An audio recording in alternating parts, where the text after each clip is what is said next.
పప్పు చాలా బాగుంది. కర్రీ ఆహా! రైస్‌లోకి కానీ అండ్ చపాతీలోకి కానీ సూపర్ ఉంటుంది. పప్పు కాంబినేషన్ చాలా బాగా వచ్చింది. ఇప్పుడు రైస్‌లోకి వేసుకుందాం పప్పు కర్రీని. వావ్! పప్పు చాలా గుమగుమలాడే వాసన వస్తుంది. అండ్ ఇందులోకి కాంబినేషన్ చింతకాయ పచ్చడి. ఆహాహా! ఏమి వేసుంటాయి. వావ్!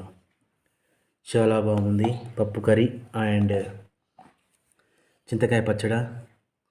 Super nice. ఆహా!